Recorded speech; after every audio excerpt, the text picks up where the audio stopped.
Capítulo 37 Ofir.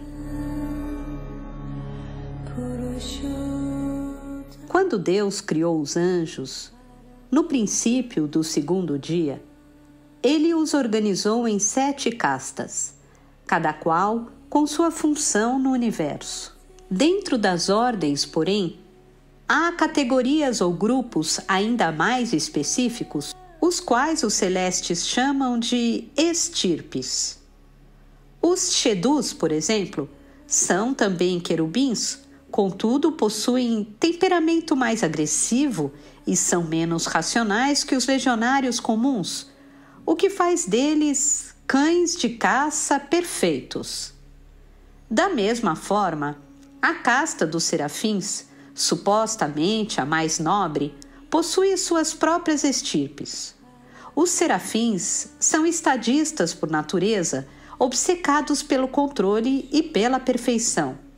Alguns são burocratas, emprestando seus dons. Outros, os comodoros, rivalizam com os generais querubins, elaborando minuciosos planos de guerra, e há aqueles que se dedicam a preservar a integridade do cosmo, percorrendo as galáxias e trabalhando para mantê-las coesas, evitando assim que o espaço se desfaça e seja engolido pela entropia. No passado, essa linhagem de serafins, que se autodenominaram Súrias, trabalhou com os Ixins na construção dos planetas e dos corpos celestes. Os Ixins fabricavam-se e os Súrias eram, e ainda são, responsáveis por monitorar suas órbitas, por garantir que as constelações continuem a girar em perfeita harmonia. Enquanto os Shedus se diferenciam dos outros querubins pelo aspecto animalesco, os Súrias se destacam dos demais serafins por possuir 2 pares de braços e 3 pares de asas. Sua pele é normalmente, porém não sempre, preta como carvão, negra como o espaço que os cerca. Tão formidáveis, tão belos eram esses seres que causaria espanto a qualquer um vê-los em situação humilhante. Foi por isso, e só por isso, que embora estivesse diante de um suposto inimigo, Ablon declinou sua espada, recolheu a bainha e se aproximou intrigado.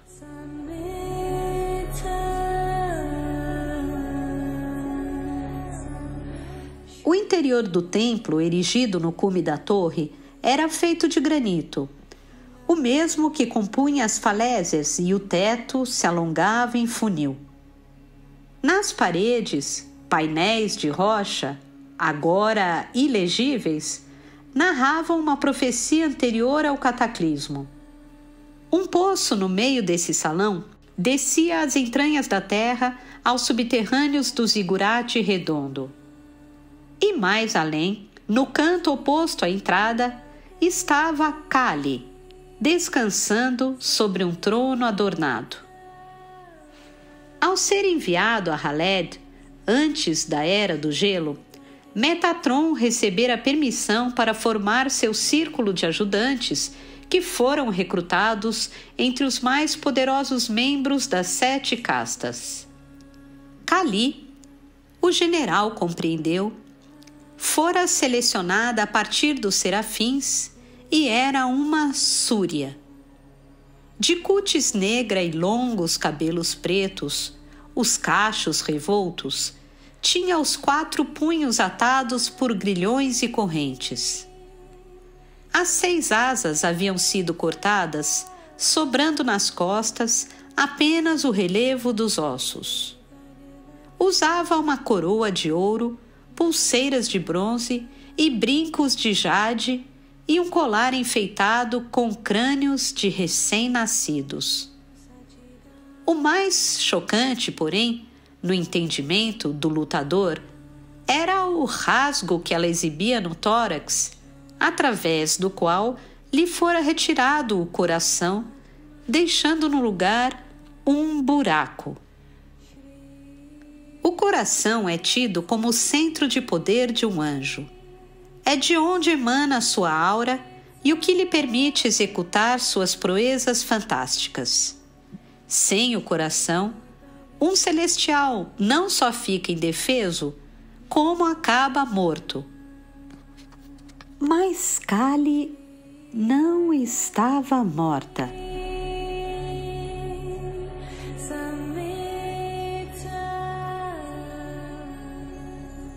Por quê?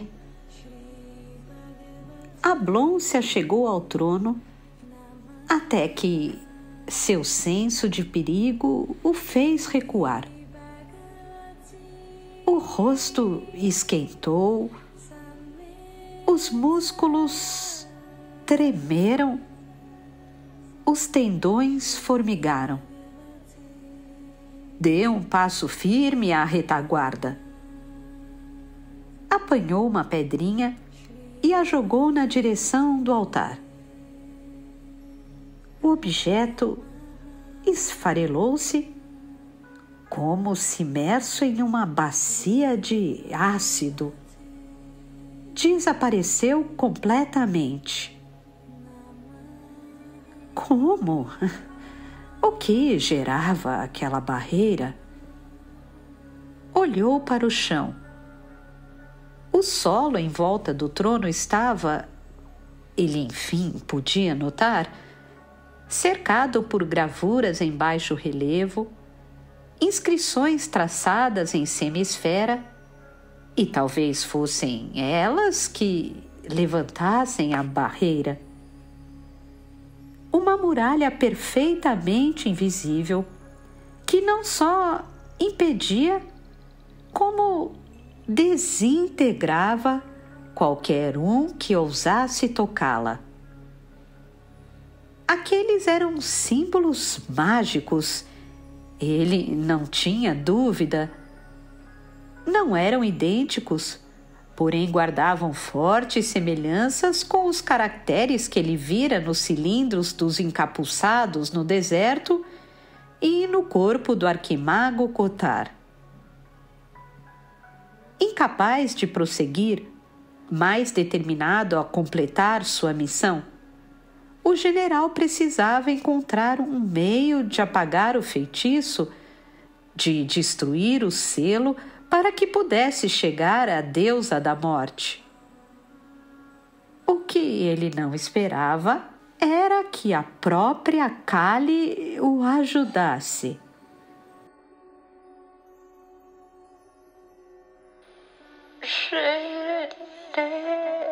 General. A voz ecoou como um gemido. Era feminina, suave e carregava uma entonação pesarosa. É o general, não é? Nos conhecemos? Foi só o que Ablon conseguiu murmurar. Não. Então, como sabe quem sou? Sei que é um anjo pelas radiações de sua aura. Ela explicou através da barreira. E que é um general pelos desenhos em sua armadura. Moveu-se um pouco no trono. Os seios e os pulsos sangravam. Sua expressão era de absoluta tristeza, de uma melancolia e um desgosto infindáveis. Não tenho ideia de como esperei por este dia. Como sabia que eu estava a caminho? O herói estava confuso. Será que, apesar dos esforços, os sentinelas já estavam cientes de sua caçada? Eu não sabia que estava a caminho, mas aconteceria cedo ou tarde. Veio me matar, não é? Uma sombra de alívio se destacou em seu rosto. Como tem sido há 60.000 anos. Minhas ordens são para destronar os 3 pilares e capturar Metatron. Ele hesitou. Não preciso necessariamente matá-la, a não ser que não tenha outra opção. Você não tem outra opção. Afirmou Kali, como se estivesse pronta para o sacrifício.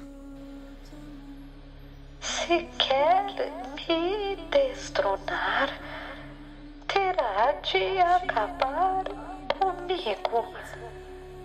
Não tem outro jeito. E eu lhe mostrarei como fazê-lo. Não! Ablon levou a mão ao cabo da espada. Ele se lembrou do que o arcanjo Lúcifer lhe dissera, que os sentinelas eram astutos e tinham oratória excelente. Ainda que Kali não estivesse em condições de usar seus poderes, sua retórica por si só já seria uma grave ameaça. Cale-se! Puxou a vingadora sagrada. Cale-se! Ou então, o que fará? Ela o desafiou com a entonação sempre mortiça. Irá embora? Ou me atacará? Mas como chegará até mim? Olhou para as inscrições no piso que delimitavam a bolha mágica. Como eu disse, você não tem escolha. Se quiser completar sua missão, terá que escutar o que eu digo. Por quê? Ele se rendeu. Definitivamente não tinha alternativa. Era escutá-la ou desistir da tarefa. Por que alguém iria querer morrer? Ninguém quer morrer. Mas, assim como você, eu não tenho saída. A morte me libertará deste cárcere. É a minha única forma de deixar esta torre. E, como vejo que não é um assassino, terei de convencê-lo a subtrair a minha vida.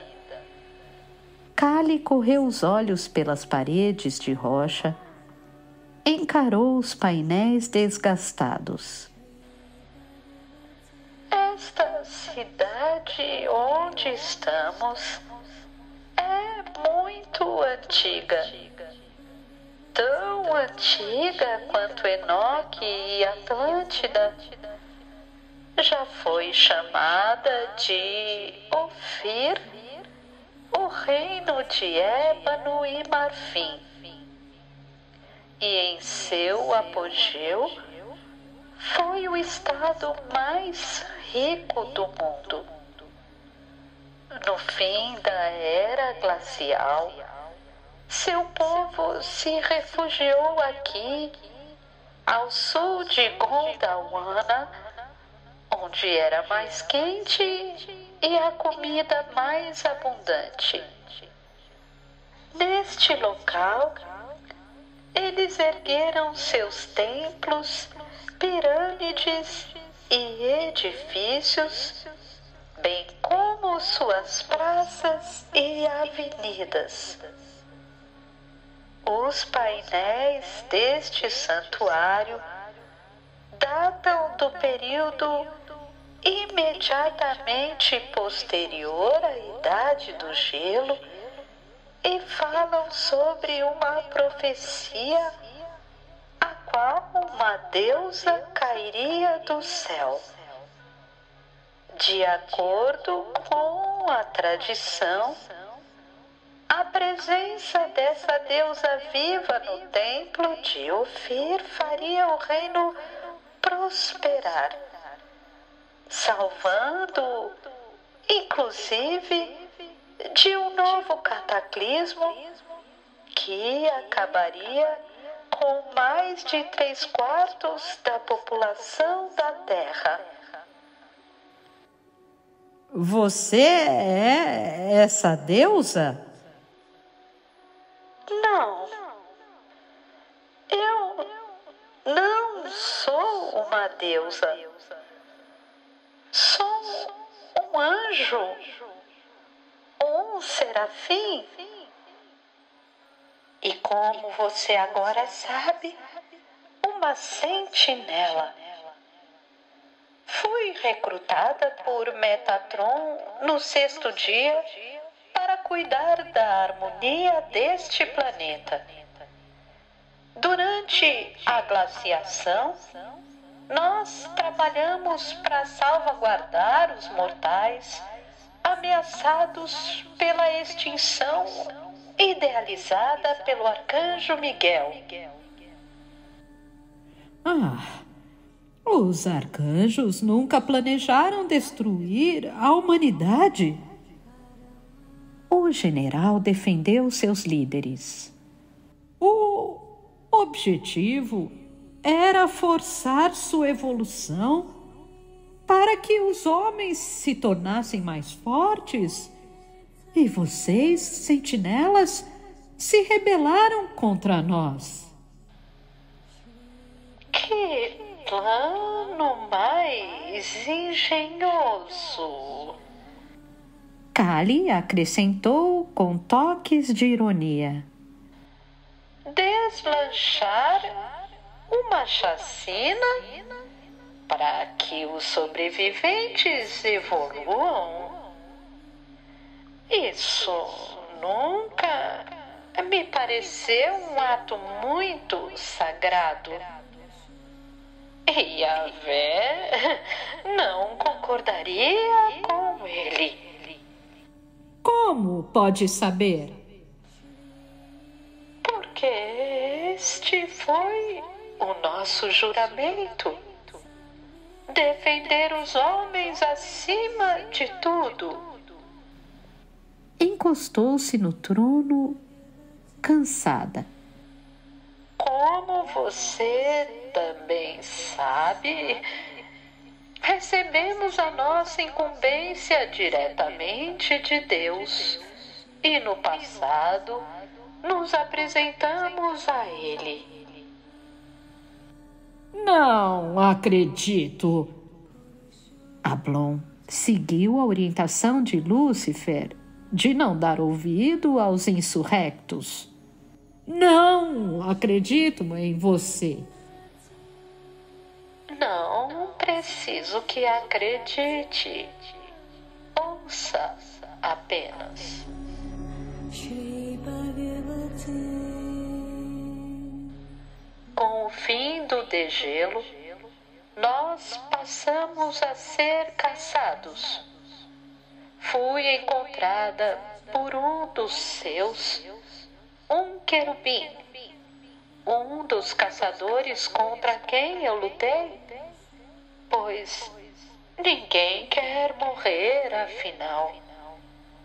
Embora eu tenha ganhado, fui seriamente ferida e desabei algures nas matas perto daqui. Inconsciente, fui trazida a este templo, onde estou desde então. Os teocratas que me prenderam eram feiticeiros gananciosos e decidiram me usar como peça de dominação. Por meio de cerimônias profanas, eles retiraram o meu coração e o empregaram como um ingrediente, como uma fonte de energia para o ritual de aprisionamento. O encanto, ativo até hoje, cria esta barreira invisível impedindo que qualquer um entre ou saia do trono. Com uma suposta deusa viva em seu templo e apoiados numa falsa profecia, eles jamais seriam desafiados, tampouco vencidos. Mas isso foi há 60 mil anos. Não é possível que os teocratas que aprenderam tenham vivido por mais de 1 ou 2 séculos. Se você era uma deusa para essa gente, por que não ordenou que a soltassem? Por que não exerceu o seu legítimo papel como divindade ou, pelo menos, fugiu para que pudesse escapar? Eu tentei. Uma lágrima escorreu dos olhos de Kali. Falei com eles inúmeras vezes, mas ninguém queria escutar. Com os punhos acorrentados, ela apontou para as formas esculpidas na parede. Os homens que sucederam os teocratas não eram todos maus nem ambiciosos, mas eram cegos. Tudo o que lhes importava era a profecia. Ela era muito clara e afirmava que o único jeito de agradar a deusa da morte era oferecendo-lhe sacrifícios humanos. Sempre que uma batalha era perdida ou a colheita estava ameaçada, centenas de pessoas eram decapitadas. Por mais que eu falasse, que tentasse convencê-los do contrário, eles nunca ouviam. Pobres homens, tolos, surdos e ignorantes, arraigados a uma tradição, incapazes de escutar o que transcendia ela, impossibilitados de alcançar a verdade. Com o tempo, e à medida que um novo cataclismo se anunciava, com os terremotos, os ciclones e as erupções, mais sacrifícios foram feitos. E assim, quando não sobraram mais inimigos para degolar, os sacerdotes passaram a matar seu próprio povo. Primeiro os enfermos, depois os velhos e em seguida os jovens. Tudo para me agradar. Finalmente houve um grande ato de suicídio coletivo que, segundo eles acreditavam, impediria o cataclismo. Mas é claro que não impediu. E aqui eu continuo. Enxugou as lágrimas. Eu falhei, general. Fracassei na minha demanda sagrada, na tarefa que prometi ao Criador. Mas, pelo que entendi, nada disso foi sua culpa. Culpa? Ela meneou a cabeça negativamente. Culpa e redenção não são o que está em jogo, nem são o que eu procuro. Não lhe contei essa história para que sentisse pena de mim ou para que me poupasse da morte. Contei-lhe tudo isso para que compreenda os meus motivos e concorde em me assassinar. Não como vingança ou punição, mas porque é o que precisa ser feito. Então, Kali moveu o braço superior esquerdo e com ele indicou o poço de trevas que ocupava o centro do grande salão. Esse duto termina nos subterrâneos da torre. É de lá que provém o feitiço.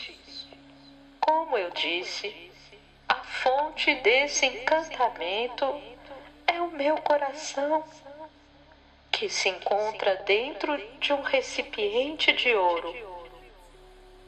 Para que a magia se apague, você precisará destruir a fonte, ou seja, o meu coração.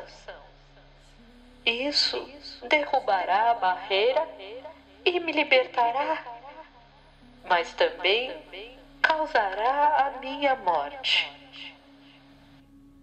É isso o que quer?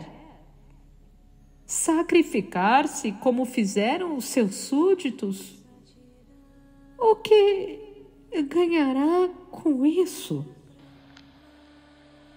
Sua atenção, talvez. A deusa o surpreendeu com a resposta.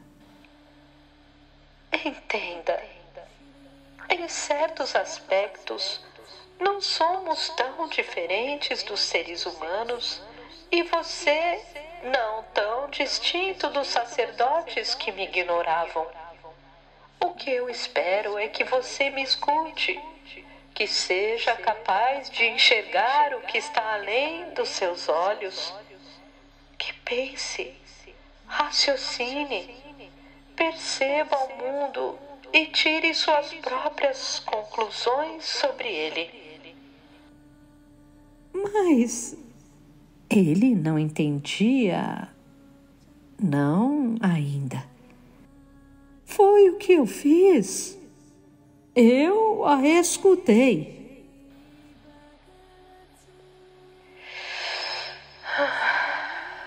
General. Kali deu um suspiro de frustração e não insistiu no assunto. Por favor, faça o que eu lhe peço. Desça até o fundo do abismo e me traga o coração. O anjo observou o buraco. Era muito longo e profundo, sem quase nenhum ponto de apoio, sem cordas, escadas ou correntes que ligassem ao breu. Entretanto, os querubins são ótimos escaladores e para Ablon aquela seria uma tarefa rotineira que nem o obrigaria a materializar suas asas.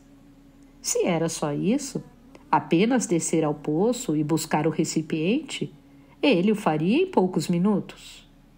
Mas havia implicações. Cuidado! Há um guardião à espreita, uma perigosa entidade conjurada pelos teocratas, um espírito considerado uma rainha pelos outros de sua raça. Títulos e postos não me assustam. Ele se recordou de como enfrentara Negaleque, o rastejante, o terrível filho de Leviatã. Carrego comigo a Vingadora Sagrada, minha arma mística que a tudo corta. Ela não o salvará desta vez. A Serafim o alertou em tom dramático. Lâmina e aço não tem serventia lá embaixo.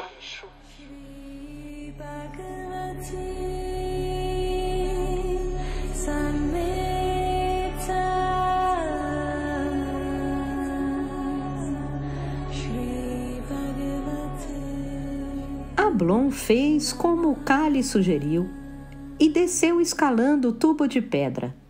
As laterais eram úmidas, escorregadias e cobertas de limo, o que obrigou a encravar os dedos na rocha, abrindo pequenas rachaduras onde elas não existiam. Continuou assim por dezenas de metros, até que a certa hora escutou o que lhe pareceu ser as batidas de um coração, sempre pulsando num ritmo constante e aumentando à medida que ele se aproximava do fundo. De repente, um terrível pensamento o assaltou. E se tudo não passasse de um engodo? E se a Serafim estivesse mentindo, como Lúcifer o precavera? E se o que ela dissera no grande salão sobre a profecia e o antigo reino de Ofir fosse um ardil? Um plano para enganá-lo, para conduzi-lo a uma armadilha? Não fazia diferença, ele concluiu. Diferença alguma. Sendo ou não uma cilada, Ablon teria de encará-la ou então não cumpriria a missão. Nisso, a sensação de vazio cresceu a seus pés. Mas, para a sorte do Vingador, os querubins são capazes de se guiar no escuro, graças à visão apurada, ao olfato, à audição e ao tato que os ajudam a captar as emanações de calor. Não bastasse, para além dos 5 sentidos, os alados têm um sexto, com o qual podem enxergar o mundo espiritual e sua camada mais rasa. O tecido da realidade, já incrivelmente tênue no santuário acima, desmantelara-se nos níveis abaixo, criando o que os anjos chamam de vértice. Nessas áreas, nesses vértices, ocorre uma intersecção entre os planos físico e etéreo, permitindo que os espíritos lá se manifestem como se estivessem na Terra. O vértice, ao que tudo indicava, fora criado pelos teocratas para abrigar o guardião. Mas quem era ele, afinal? Chegando ao limite do túnel, Ablon deu um pulo e aterrissou sobre uma pilha de ligotes de ouro. Sacou a Vingadora Sagrada e se agachou observando a câmara enquanto podia. O aposento era circular, muito amplo, porém com o teto relativamente baixo, somando não mais de 3 metros. Essa primeira impressão, no entanto, revelar-se-ia enganosa. Originalmente, a sala era altíssima, mas os tesouros se acumulavam em montanhas, revestindo o assoalho com toneladas de moedas, gemas, estatuetas de prata, tiaras de jade e outros objetos preciosos. No centro dessa câmara se elevava um altar e sobre ele repousava um vaso dourado, de onde partiam os batimentos cardíacos.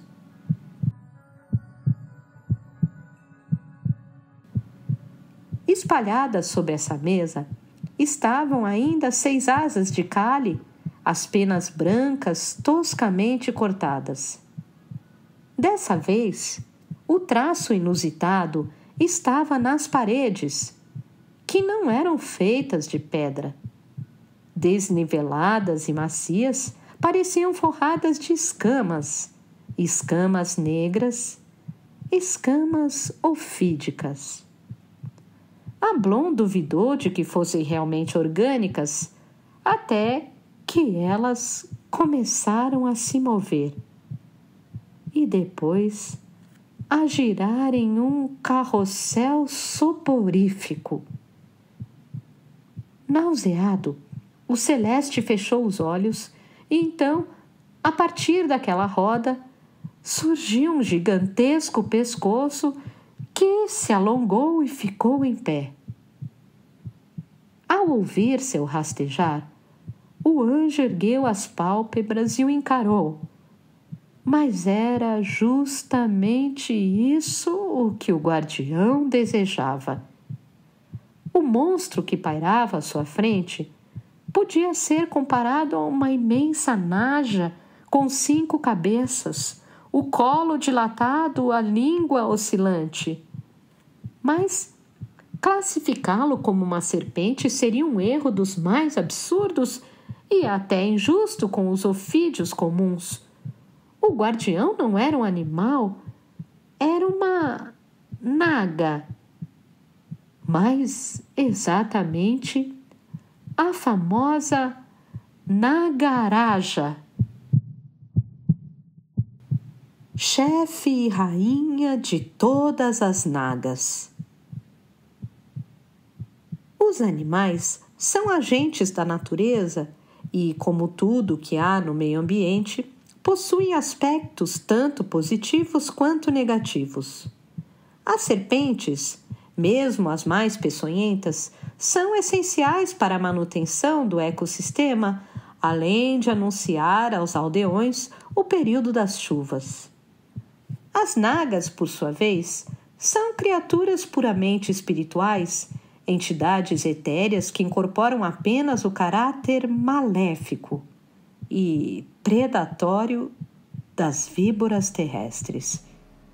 Para tal, são dotadas de certos poderes que as tornam invencíveis. Um desses poderes é o veneno. O outro é a hipnose. Não raro, os predadores usam o movimento do corpo para atrair suas vítimas, imobilizá-las e em seguida atacar. No caso de Nagaraja, essa era a sua técnica mais primorosa, com a qual vencera todos os seus oponentes e mantivera a câmara intocada por 60.000 anos. No momento em que ergueu a vista, Ablon foi apanhado nesse feitiço. As 5 cabeças se agitavam, as íris rodavam feito um caleidoscópio de cores vibrantes. O encantamento não era somente óptico, era mágico e agia diretamente no cérebro. As imagens penetravam através da retina, seduzindo o observador, convencendo-o a entrar naquele túnel, a se entregar àquelas sensações agradáveis.